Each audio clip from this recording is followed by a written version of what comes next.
Ah, yes. All So right, so this is our round one. We got Nick Pynn. our Uh, homie, Duress Crew. yeah, a homie from Duress Crew. So, all right, viewers, if you are coming from another Magic format, this deck is the boogeyman. Yes.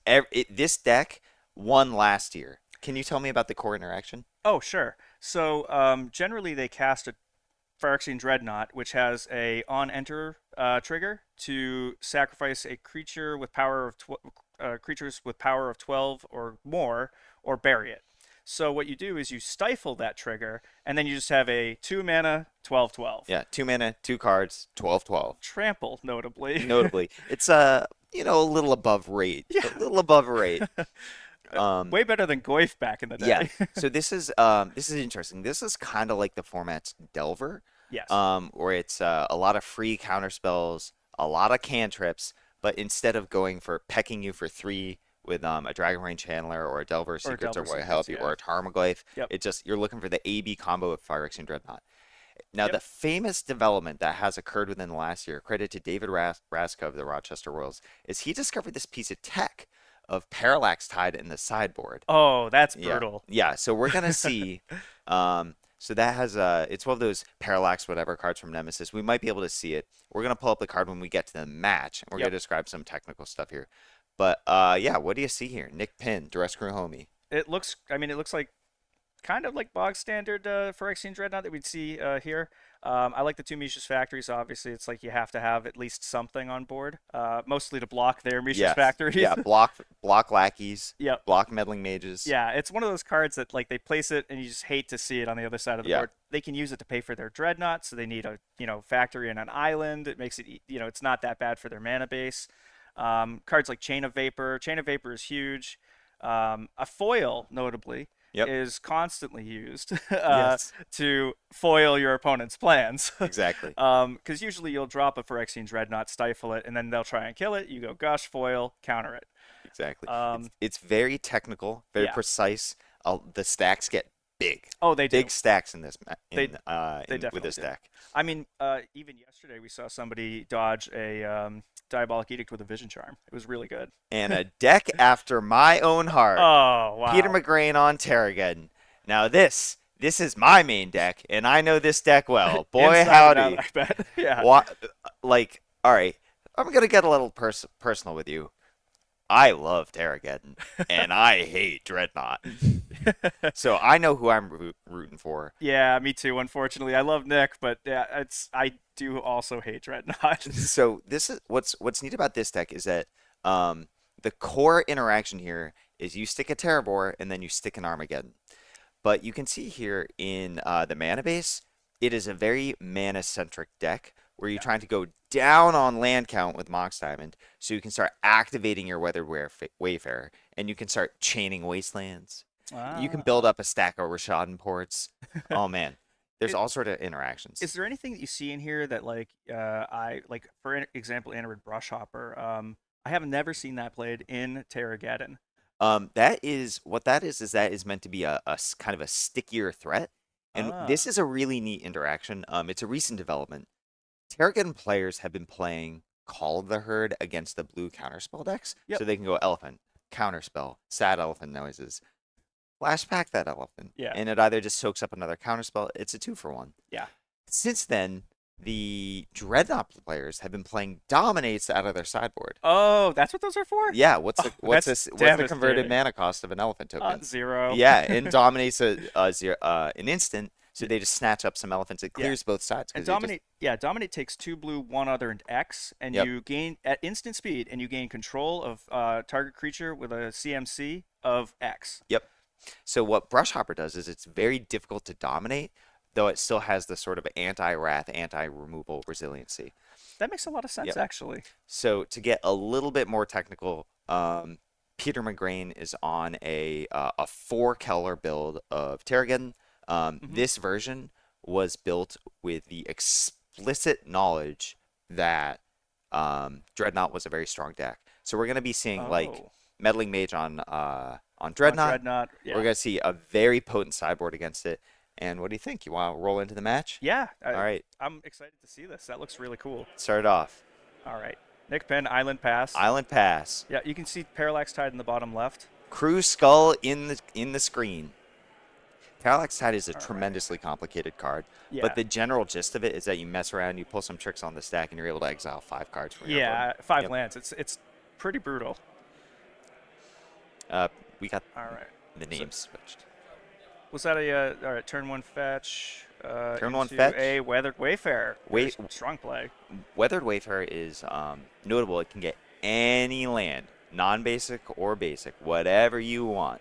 So I would expect Peter to either get a Treetop Village to build up his clock, Okay. or get some Rishon imports to start constricting Nick's mana. I see. Yeah, he won't be able to go for those like big Dreadnought, Stifle, Counterspell backup if Right. Peter's pinching him on his lands. Now we already saw that Nick saw a Dreadnought on the top of his deck, so I didn't catch it. Oh, Okay, I didn't yeah. see what order he put them back in. Got but it. It doesn't look like he shuffled. Yeah, I don't think so. So Pin likes what he sees. Yeah, I don't know if he knows what he's up against here, and especially coming out of the board, like you said. So we'll see about that. But yeah, Wasteland is really kind of dead in this matchup. Yep. Um, I think I see a Sylvan Library and a Sylvan Safekeeper here. yeah, I think so. So too. Peter's going for the search. I bet he's looking for. I don't know what he's getting, but I anticipate he's gonna try and make some green man stick that Safekeeper. Yeah.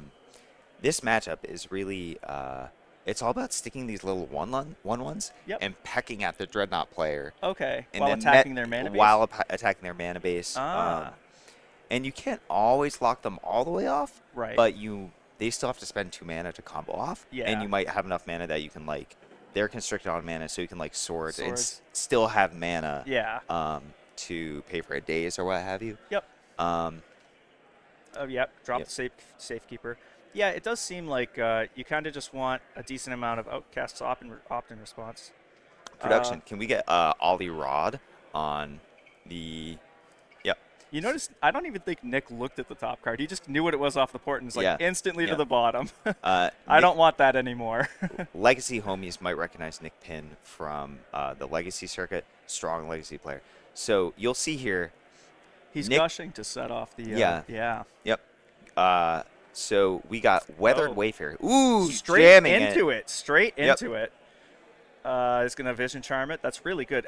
Vision Charm is actually really strong here because it's going to come back next turn. Yep. So he's going to have any lands that he's tapped. If he wants to cast an end-step op or anything, it'll Sure. untap and he'll be able to drop maybe a Daze or something, some counterspell.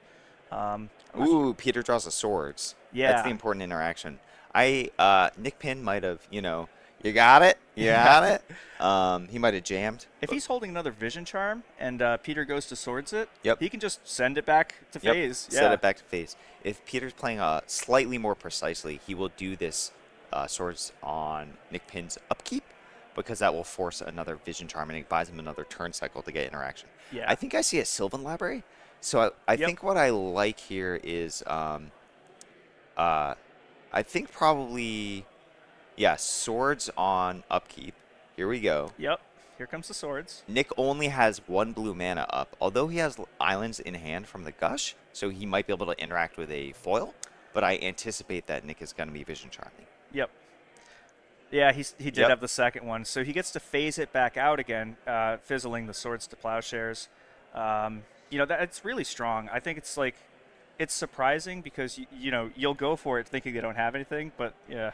Nick Pynn showing up with a Mistress Factory. You may notice that there's some scribbling on that. What does that say? But it says 2 down, 1 to go. That's because I lost it to him in an anti-game of AAA. Ah, excellent. Love to see it on stream. I lost it while gambling. That's really funny, Yeah. actually. I didn't know that. That's great. Peter wastelanding the factory. Yep. Trying to maintain the mana advantage. Yeah. And what do we got going on here? I see a Terravor, couple lands in graveyard. Yeah. We got a Terravor. Yeah, the Terravor here is you either have to set it up as a huge blocker by fetching out fetch lands or something like that. You'll have to more explain the play pattern here because I'm not 100% sure. Oh, this is incredibly precise. So Peter can go down on lands for Safekeeper and then go back up on lands with Wayfarer. Oh, that's right. Yeah. He can just sack them. Yep. Oh, that's really Yeah. good. Ooh. Nick Pynn's primary interaction in this situation is going to be Chain of Vapors. Yep. But the thing is, Sylvan Safekeeper, named after former Invitational champion Ollie Rod, that was a U design or whatever invitational design card, he can actually just sacrifice all of his lands and alpha strike into a Terrabor. He Right. could sacrifice all of his lands full of mana, go get a wasteland, target itself to make the Terrabor even that much bigger. Wow. So you would have thought, like, do you really want to gush on turn 3, getting 2 islands back to your hand? Well, both players are counting their mana bases in this very precise manner. Yeah. Nick Pynn did that on purpose to turn off the Wayfarer. Yep. And he's got a meta call Peter. Peter could have a Core Haven in his sideboard to just completely turn off the Dreadnought. Man, this matchup, This is really interesting, actually. yeah, I know so much because I love Terrageddon and I hate Dreadnought. Yeah, Dreadnought's one of those decks that I only know like enough about it because I've played against it so much. Yeah. I have never played the deck myself. Yep. So I do know that it is very technical, especially in the mirrors. The mirrors can be very technical. But yeah. Oh, a second Terravort? That's actually huge here. Counterspell. Hard counter. Okay. Thinking. Yeah. It's interesting here too because Nick still has kind of a full grip of cards. Got a full grip. But, Yep. Goes straight to the yard. Let's see Peter has here. like 2 cards in hand. One's the Sylvan Library and something else. Yeah, Peter is at kind of a weird spot here. He can sacrifice a bunch of lands to buff up his Terravor Yeah. and buy himself another turn, but those are Really, that would be a desperate move. yeah, he really needed that second one to stick. Yep. That was a good heads up play by Nick. Just holding the counter spell, being like, sure, whatever. The first Terrabor was to try and get some damage on board. Right. And to be honest, I think it may have been better to play the Sylvan Library, so you might be able to see Another sword. Yeah. naturalize, disenchant. Yeah. Premodern plays a lot of naturalizes and disenchants. You can see in the background here our head judge, Sean Calvo. Great guy. Great guy. Glad to see him. Excellent player. Worcester homie. Yep. All right. Peter going for the gang block. Yeah, this is actually kind of huge here. Yep. I mean, he has to do it. Like, being forced into it is like you said, it's kind of a desperate move here. Like, but I think it's still, you have to do it. Yeah, tapping the Wayfarer. Is he just trying to like? I don't think he can get over 12 like damage. No, I don't think so. It depends on what's going on. It is Nick Pynn's attack step, so whatever he gets in hand, he won't be able to deploy. So maybe like a wasteland to target itself. I mean, I guess he would just sacrifice it anyways. Yeah, I mean, maybe he's looking for planes, hoping he can rip a swords or something Maybe, like yeah, that. or perhaps he's playing a cycling land. Yeah. Oh, that's a good call, actually, too. Yeah, this... Okay, all right. So this is going to hand. Yeah. I think he's looking for deck thinning and then rip swords. Wow, That's my guess. Yeah, I think so, too. That's exactly what I think he has to. I mean, 12 power is so much. It's so much. Yeah, and, like, especially backed up with that hard counterspell there. The Terravor... It's a 70-70? No, I'm just kidding. I think it's 7-7. Yeah, it's a 7-7. 8-9. I think he maxes out at 10, which is just, you hate to see it. You hate to see it. Yeah, I think I just see a Sylvan Library in hand. Yeah, there, so he's 2 hoping lands. to rip. Yep. So wow. Yeah. 7, 8, 9. I think Peter's going to 2. Yep. That's just enough to fetch. If he hits it, yeah. Yep. And I think this is a blind draw step. Yeah. So he doesn't even get to fetch to get the marginal draw thinning. Nope. I wish, it's... I bet he also wishes that he could. and that Mistress Factory, you hate to see it. I'm pretty sure Peter's dead on board here. I think so, even too. if he rips a sword. The swords to plowshares. Yep, or, you got it. Yeah. A shrug and a scoop. Yep. Game 1 goes to Nick Pynn. Yeah. I wonder how they're going to board. Like, Dominate's probably pretty good here. Yeah. As you mentioned earlier. Yeah, so let's see here. We got a null from Mox Diamond. Yep. I don't think you bring in Blue Blasts here. It's plausible to bring in maybe one. I'm not certain if Nick saw red mana from Peter. I don't think he did. So as far as Nick knows, he's not on red. He's not on red. The Yavimaya Coast is a big giveaway to anticipate Meddling Mage. Yes, correct. I've had many Meddling Mages dominated. Yep. taken away from me so cruelly.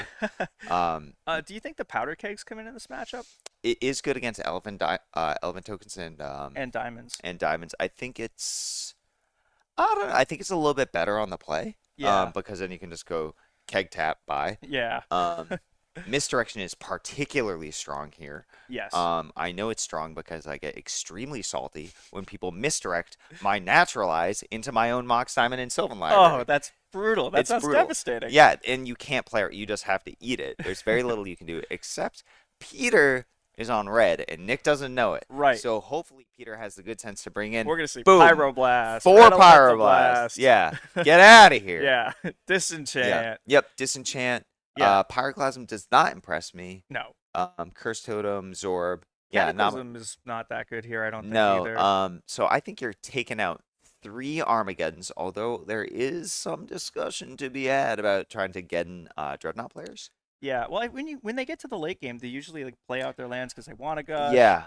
What it really does is it gives you, if you can do Geddon on like turn 3, turn 4, turn 5, you expect them to gush, but it gives you enough time because they're Ah. down 2 islands in hand. So if you can go say, Weenie on 1, Mage on 2, Dreadnought, or sorry, Terrabor Terror on 3, 3. Yeah. and if you have a Mox Diamond, you get in. All sped up by Mox Diamond too. Exactly. Yeah. Yeah.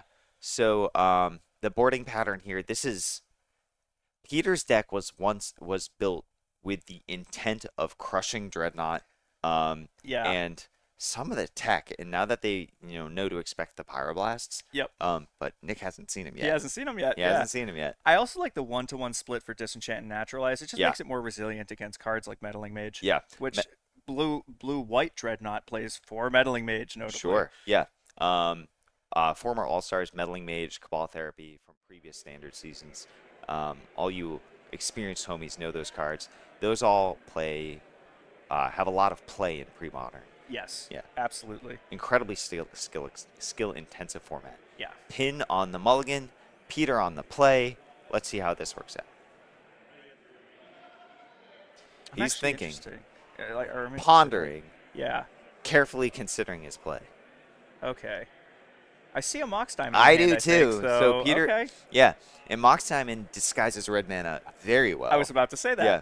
Yeah, because he's also pitching a Plains to Yeah. it. Like, because Oh, okay, there's all the right. forge. The gig is up. Yep. What do we got here? Meddling Mage. Mage. Naming Dreadnought. I am so certain of it. Get out of here. Get out of I here. love that we have these 3D printed Yeah. tokens, and one of them says Dreadnought because it's so common. Because it's the number 1 pick. Yep. So Pin is in a situation where here Peter's got an early clock. A 2/2 on the play is a considerable a real clock that can close out a game. Yeah, especially naming something like Dreadnought, so they can't cast it. They have to just try and put a factory down or chain of vapor it. Yeah. Like they don't have a lot of answers to that card. Woo! Pin stifling the fetch. Okay. So stifling the fetch on 3 means that he early Terrabor is not going to be a factor here. It Yeah. also gives him just like a half second Mm-hmm. to get the second blue, so his hard counter spells are live. Yes. And the nice part about it too is that he's trying to set up this tempo, and the stifle is like kind of dead until he can get that Meddling Mage off the board. Yep. Yeah, exactly. Yeah, the stifle is going to be it is low value here. Yeah. So trading it for a resource here is fine because he runs 8 ways to keep Dreadnought Yeah. alive. Yep, 4 stifle for Vision Charm. Yep. Peter, I'm thinking he's going to stick a land and a Terror. Oh, discipline. I was I thought we would just ram that Terror straight into a just go for it. or a daze. Oh, Yeah. that would have been Yeah, devastating. and a hard cast daze. It just would have delicious. Nick Pynn with an opt. Do you know if he kept or bottomed or topped? I'm not sure actually. I missed it. I missed it too. I was going off on how cool Terrageddon is. Yeah. Portent. Okay. So for our cross-format homies, Portent is a ponder with a slow draw.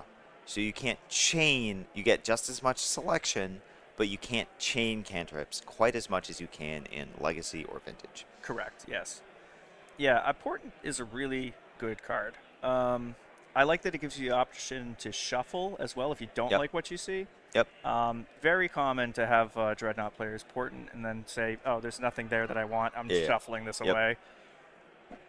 The cool thing about portent is actually you can portent your opponent. Yes. Yeah. So if you have lethal and you're watching your opponent, Kind of flop like a fish, yeah. You see them sweating bullets, they're breathing heavy, their tongue is swelling up. You can portent them, and then you can rearrange the top cards of their library, and you can seal the deal. Right. And especially because Dreadnought kills in 2 swings, Yes. that's a whole portent's worth of information. Correct. If they're like flooded on land, you drop your Dreadnought, then you portent, put 2 lands on top. That game is over. That game's over. All right, here's an elephant token. Yep. Hopefully, I wonder if Nick brought in the dominates. I'm sure he did. I would So- anticipate you did. Yeah. Peter playing an elephant token here. So what's interesting about this game state is that the Fun. answer to mage is either keg or chain of vapor. Yep. Keg here is very juicy on that mox diamond and getting that And elephant. the elephant. Yeah. And it is, as shown on board, his only green source. Yes. So it would turn off the back half of the elephant token, and he's a year away from the double green for Terravor. Yeah. The wasteland just here by Peter prevents the Mishra's factories from ever getting in the way. So even if he does find one, he's not going to be able to block the meddling mage out. He's still going to be taking 2 from that meddling mage every turn for the rest of the game. Maybe he'll get the elephant token with a dominate. That'd be good here, but we'll see. That would be the best situation because it deals Yeah. with both halves of the elephant, Yeah. and it keeps that meddling mage. So that would just completely turn off the clock. Yeah. I see how much power on the board right now. 5. 5, and Nick's at 14. Yep. That's So he's 3 got turns. 3 turns. Pynn doesn't like his portent because he knows I got 3 turns. Yeah. That's 1 portent's worth of information. Chooses to shuffle. Hopefully he can find either. Well, not hopefully because I want him to lose because I hate Dreadnought, but I want him to win because he's my homie and he's from Worcester. But he's shuffling. Gush. Gosh. A lot of Floating cards. 2 blue. Floating 2 blue. All right. Oh, just so everybody knows, this is a competitive REL event. Yes. So it's a little bit different than There's there's the the dominate. dominate right Yeah. there. Wow, that's Yep. that's brutal. I mean, he was digging for it, Yeah. shuffling, Yeah. porting, and then right into Gosh. Yeah, we saw a bit of a change in Peter's posture there because Yeah. it was so swingy. I mean, that Terravor's, it can come up over the elephant if he drops it and then wastes his own land. Sure. Yeah. There are options here. What's going on with that? Swords. What's going on with that gold wasteland? Oh, well, we allow gold-bordered cards, right? We do. We do. Yes, Premodern allows gold-bordered cards, which are old cards from the championship decks. Yeah, They're like- old World Champions. Yeah, decks. the World Yep. Championship decks.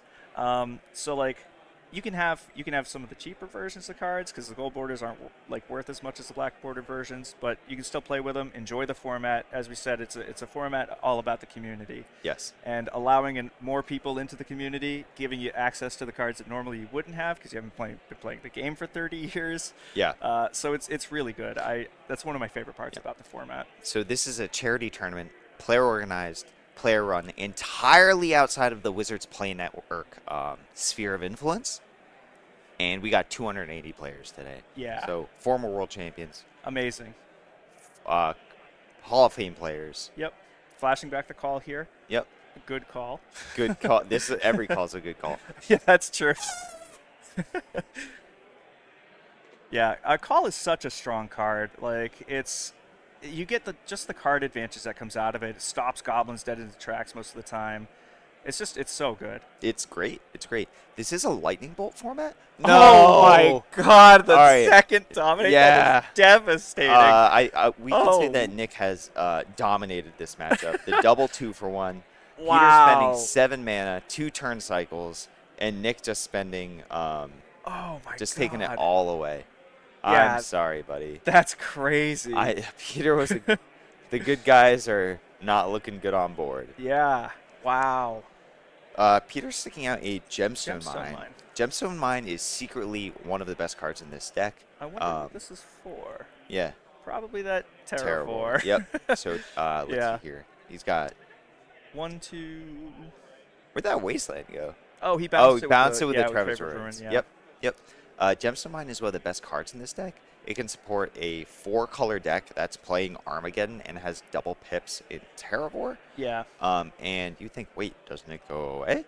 Well, no problem. Sounds great for It Terravor. sounds great for Terravor. It helps you manipulate your land counts. So Yes. the most astute, most technical players of the Terrageddon deck are managing their land counts very conscientiously. Do I hold it back in hand for Mox Diamond? Do I put it in play to fuel all, Sylvan Safekeeper? Do I put it in play and shoot it with my own Wasteland to get a surprise +2/+2 on my Terraport? I just thought of this. You can tap your Gemstone Mine for your last counter. Yep. Lose the mana. Add white. Activate your Wayfarer. Yes. That's amazing. Yes. Oh yeah, dude. That's really Welcome cool. to Terrageddon land. I think that Peter is stabilized. He's got Wasteland in hand, so he will be able to manipulate this Terror a bit. But Nick's getting himself a ton of time. If you look, I think he has a second Terravor. Does he? I think so. Cool. And if he's holding that Wasteland this turn, Yep. he can just send his Terravor over the top by, casting the second one. Yep. That's really good, actually. Yeah. Peter is, let me see here. He's got a Wasteland. Yep. If he can manipulate these Gemstone Mine counters, get another land in the graveyard, Terravor's a 4/4, and then Wasteland one of his own lands, Terravor's a 6/6. Yeah. So we're not very far from Peter being able to trample over the elephants with the Terravor. Yeah. Take Nick- the game back over. Exactly. And although Nick was able to get a double 2-for-1, that was still it was just still one call of the herd for 2 dominates. Nick has ended up with 2 elephant tokens, but they're losing steam here, especially in the context of a second Terror. Oh, the hard counterspell. Hard counterspell. It's all right. Yeah, Nick playing the old art revised counterspells. Good taste. Traverse Ruin to return the Gemstone Mine. I guess he's looking for another, just to keep his mana sources up. Could rip an Armageddon. Maybe wants to hang on to that Gemstone Mine. Gemstone Mine would be very highly committing because Nick, has he cast a Gush yet? He cast one in the beginning to get the first dominate, I think. Oh yes. Yeah. Yep, he did. Okay, so Nick could have a second Gush in hand, reducing the influence of an Armageddon that Peter might put on the stack. Impulse Crew stamped I was Impulse. gonna say that's an Impulse Crew stamp. What- I love that. Can That's you tell us so a cool. little bit about stamps in this community? Oh yeah. So there's a bunch of different teams that come out of different places. Like we're the Duress Crew. We have the was it Impulse Crew? Impulse Crew out of Binghamton, New York. Yep. Yep. There's a bunch. The Royals. Rock Royals. Rock Royals. Yeah. Rochester, New York. Yeah. Rochester, New York, representing, and they actually donated a lot to our pre-modern event. They sure did. So all the crews generally, like, it's a group of friends. You've been playing Magic for a long time, or like, you just meet new people. You like what they do. Invite them in your crew. Play some local games. Crews are great. So every crew is trying to get some stamps and stuff, or like they have some gear, swag, whatever. It's actually pretty cool. So yeah, that's one of the features of this community player-run format is that you see some guy, maybe you like a deck list, you go, hey, nice work on coming up with this creative deck list. I watched you do well in such and such event. Yep. You want to trade some stamped cards. So I might end up with a stamped Impulse. Yeah. In exchange for a stamped Duress. Yeah. You get a little gift basket going on. Yeah. What I love too is, like, we're the Duress Crew. They're the Impulse Crew. Yep. Those are the names of cards. We're like, all right, stamp it, switch them. That's great. Yeah. That's so cool. Yeah, each player here at this event got a stamped mana leak yesterday with a cool custom LOBSTERCON stamp. I need to grab one of those, Yeah. actually. And then today we were giving out stamped Ray of Revelation. Another classic staple Yep. in pre-modern. Second Mox Oh, Diamond. wow. Okay. Terravor grows ever larger. Peter that is a big Terravor. Peter is hellbent. He could trade. He wouldn't even trade, because if he wastes his own land, that Terravor would be a 7/7. 1, 2, 3, 4. I see 4 lands in the group. Is there an island? Oh, there might be something hidden under one of those cards. I'm not sure. And then the wasting his own lands. Yep. The surprise. Stifle Stifling the wasteland. That is an incredibly heads-up play by Nick. Forcing a big old trade. Oh, wow. But now, Meddling Mage. It's going to turn his Meddling Mage back on. Back on at the clock. Still name's Dreadnought. But he had to deal with that anyways. Yeah. So I think this is Nick has on the power of dominate on elephant tokens. So we're talking about Android Brush Hopper. Yeah. This game would have turned very different if we had the Hop Daddy on the battlefield. For sure. The 4 toughness notably beats the 3/3 elephant tokens, so you can just sit there, attack with it. Yep. Yeah. That's true. Pinned down to 12 after a meddling mage attack. Another gush. It looks like he's digging for a solution to that meddling mage. Or maybe just another dreadnought or something. A dreadnought, at least one to be able to do something with. Keg. Okay, powder keg. That's a good card. It's really tempting to go for 0, but you need to clear that mage in order to get this game back in control. So Peter is looking for. He can't play another mage because powder keg sweeps. Correct. Yes, it's powder keg is destroy all artifacts, And creatures, and that's it. That's it. Artifacts and creatures. I'm always used to saying and enchantments. I know, right? Yeah. Older style templating. Yep. I think Peter. I think he's setting up for a disenchant. Natural. Oh, a naturalize. Oh, that's devastating here too. His last chance. Hard counter. Spell. Okay, Yep. sure. Okay. Oh, he follows it up with the disenchant. That's so brutal. And he's got mana to pay for days too. Oh, he's vision charming? The powder keg? Oh, that's wow. such a hot play. We're gonna call that precise and technical play. Whoa. I forgot I could do that. I'm so used to seeing it on Dreadnought. Yeah, I'm rooting for Peter. Wow. But it's just so good. All right. And it retains its counters? It does retain its counters. It doesn't actually it's leave play. It's phased out. That's true. Old templating. Yeah. Phasing is one of those weird mechanics where the card actually doesn't leave play, but it's in like the phase zone or something. Exactly. I don't know how it works. Yeah, I don't know. It's in the command zone, something like that. Yeah.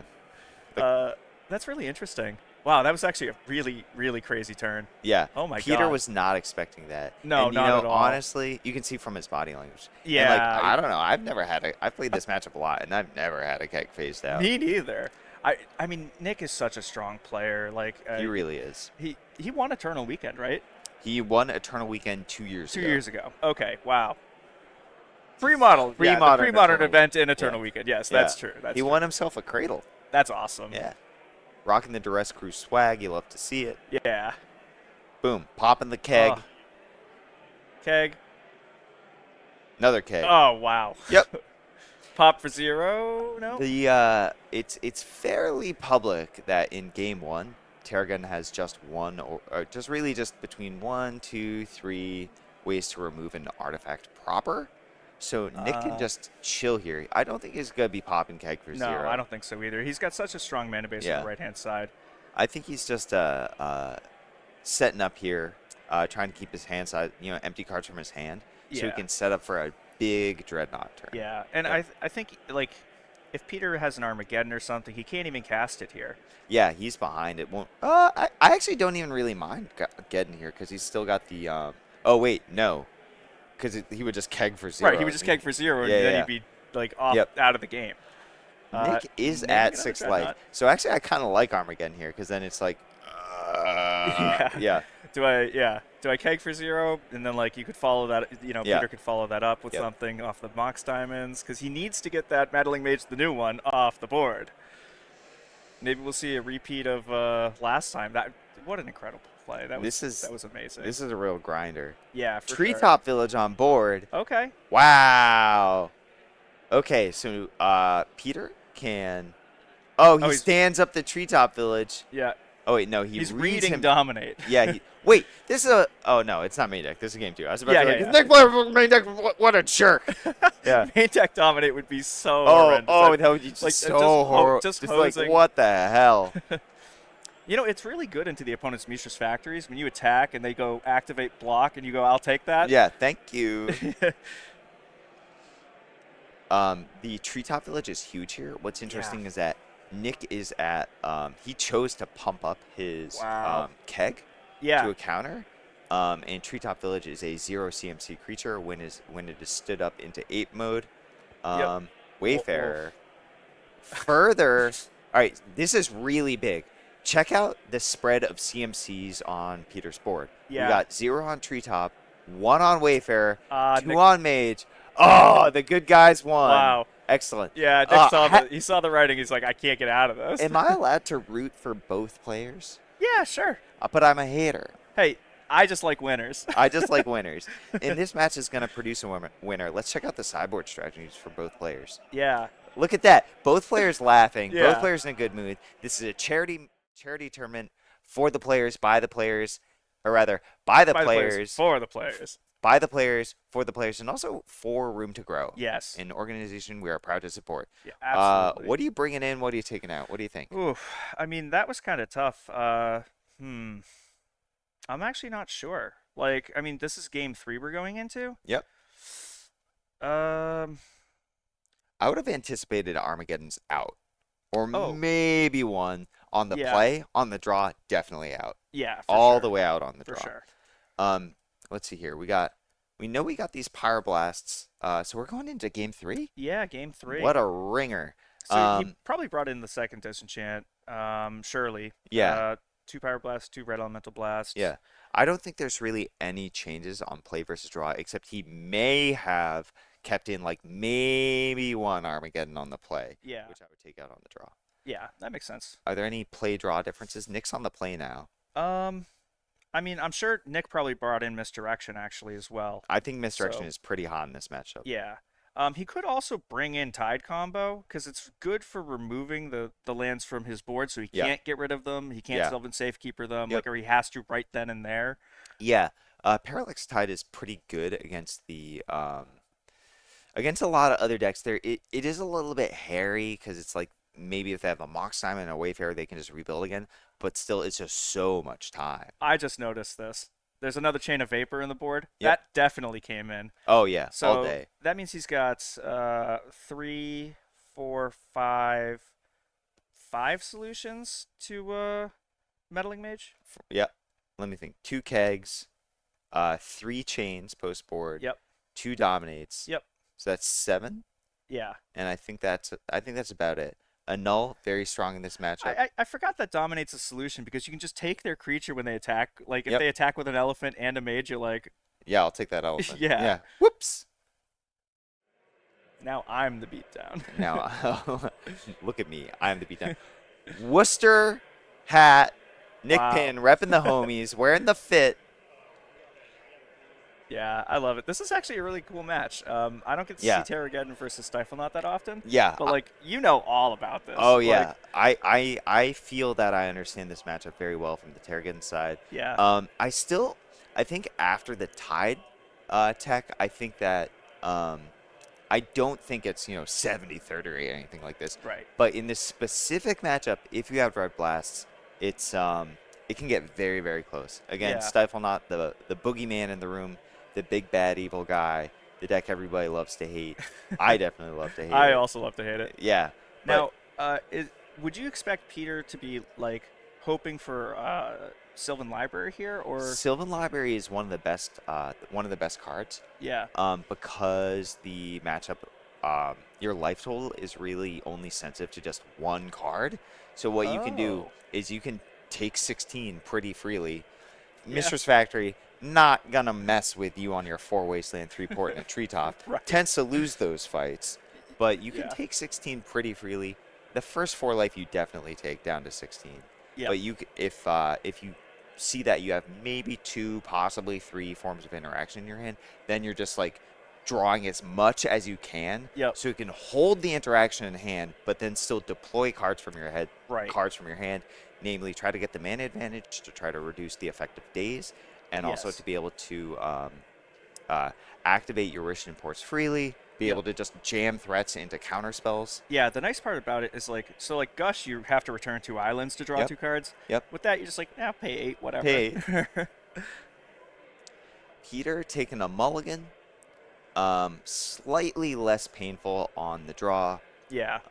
but being on the draw, very slight disadvantage in this format. Mm-hmm. Although Weathered Wayfarer loves being on the draw. That is true. Yeah.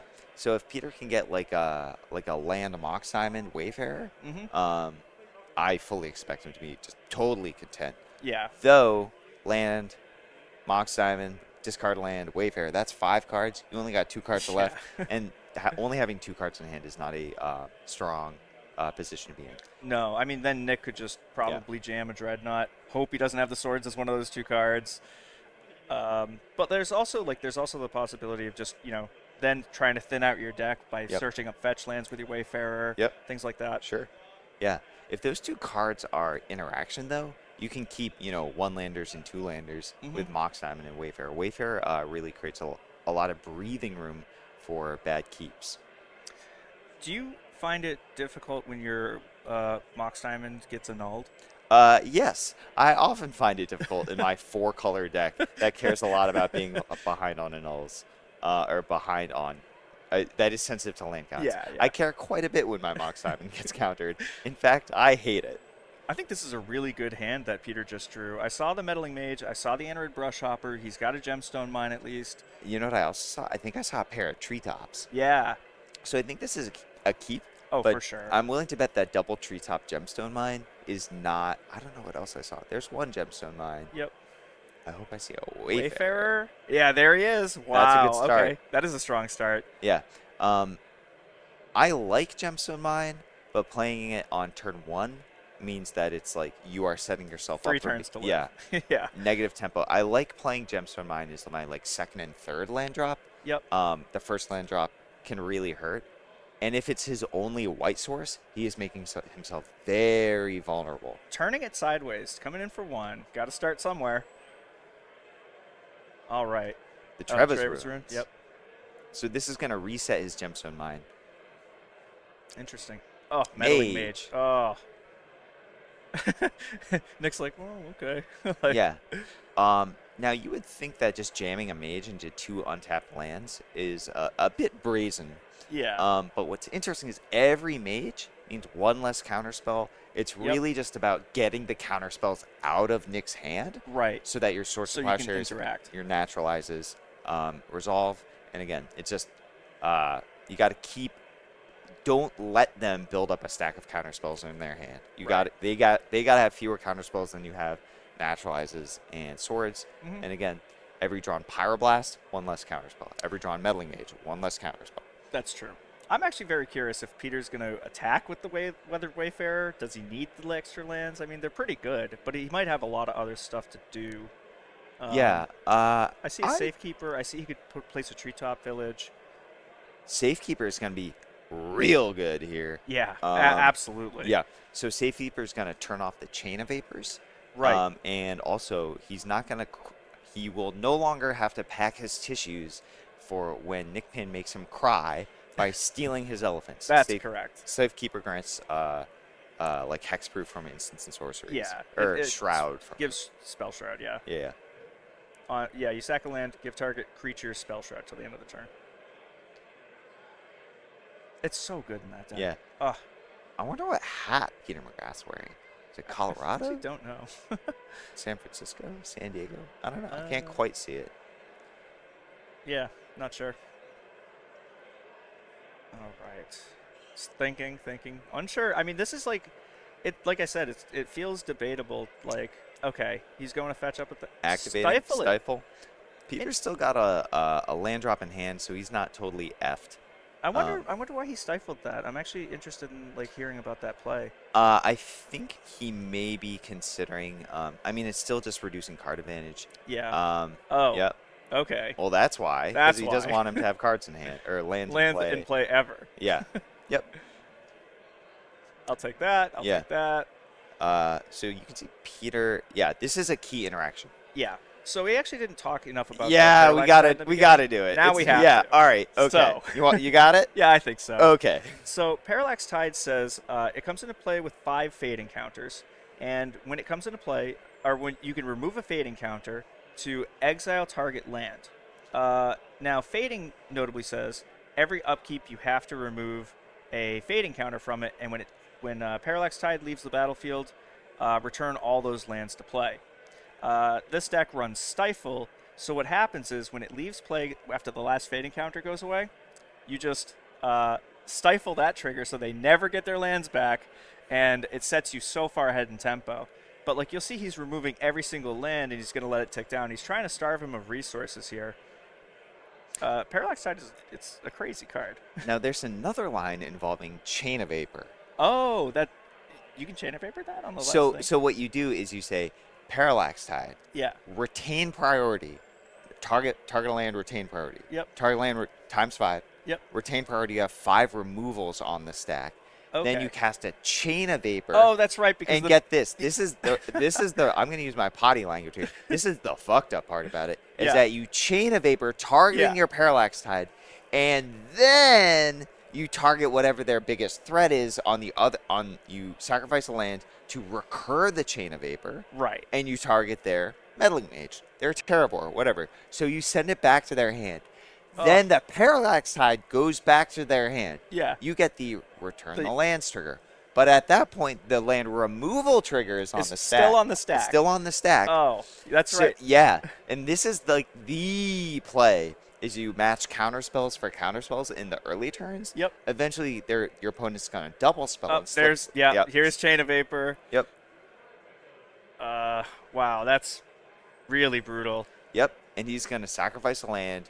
Oh, and he had to stifle the trigger because he had already removed a couple of lands. So Oh, that's why yeah. he had to stifle as well. Having to do both of them is really brutal. Yeah. And This then is this is where he's bouncing it back on the dreadnought. or on the On the mage. mage. Yeah. Naming dreadnought. So this was something of a non-standard line because he had both stifle and chain of vapor. Yep. But you can go for either line in increments of 5. Yep. The pro players know that you can actually target. You can even get even more techie, where you can put a Parallax Tide trigger, targeting one of your own lands lands, from the right. beginning to untap and get even further tempo. Yeah. You may notice that Peter is really behind at this moment. Oh, wow. Pin playing a preventative tide. Yep. What this Saying will do? every single one of your lands Yep. for the next couple turns is mine. Yeah, yeah. This indicates to me a stifle, I think, in Nick's hand. I think so. He's going for a win by submission, I would describe it. It's pretty disheartening. Yeah, we see a shake from Peter. I forgot about the parallax tide thing with the bouncing trigger. It's brutal. It works the same way as Yeah. Sappers on Bailiff with Yep. the thing, and I did Oh, the yeah. whole thing about Turtle Oh, Splash yeah. yesterday. Yeah, that's Yeah, true. and you're like, I'm going to catch up on blue. I'm going to double spell this turn. Yeah. And then they just bounce it back with Chain of Vapor. It's Yeah, fucked. that is devastating. I would not enjoy that game of Magic. I would describe Nick as favored at the moment. I think so too. Yeah, not exactly a flawless victory. Peter's going to be fetching up a plains here so he can see if he can get some value off this safekeeper. Yep. But this is just, Or off the Wayfarer, right? Yeah, off Yeah, the yeah, yeah. Wayfarer. 'Cause the Meat problem and the is- meat grinder. He's gonna I think he has swords in hand, so he's gonna have to keep searching up his white sources, which Yep. are gonna keep getting tided. Exactly. Ugh. I think this is the first plains. Yes. I think Peter's just playing 2, possibly a third main deck, but 2 is stock. Yep. Yeah, I was involved in the early development of this particular build of Terrageddon, and I think I may have to owe Peter an apology for having only 2 planes in the main deck. It was always was a little thin. Yoink. Dominate on the weathered Wayfarer. Oh my goodness. God, you have nothing. Like, that's really brutal. Yeah. Wow. Oh my goodness. Yeah, he's just taking everything from He's him. taking Stop. everything. He's already dead. Nick is, however, required to kill his opponent. Yes, that's true. Now, if things get too technical, we only got 6 minutes 50 seconds on the clock. Yeah. This is a highly community-oriented format, so even if we do go to time, I would anticipate scoopsies. Probably. Yeah. I don't know. We'll see. We'll see. We'll see. find out in 6 minutes and 36 seconds. Exactly. So He's got another mage in hand. I see the Treetop Village. Yeah, I think is that. Yeah. Traverse Bunch of lands. Ruins, Oh, we got a fetch second. Is he discarding to hand size? Yeah, I think he Oh is. dear. You can see around Peter's neck, he's got a LobsterCon lanyard. That's a little goodie we give those out are nice. to our competitors. Nick Pynn choosing to cool guy everybody and say, "Oh, they know me here. I don't need to wear my lanyard to He get in the actually building." forgot it at home, but Yeah. yeah. This is a really difficult situation to get out of. I see a Rishon on port.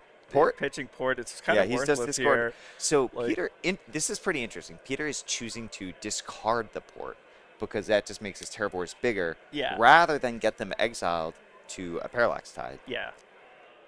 I think playing out the the treetop village here is really good, In especially this because situation, there's no no more more fade counters. counters. Yep.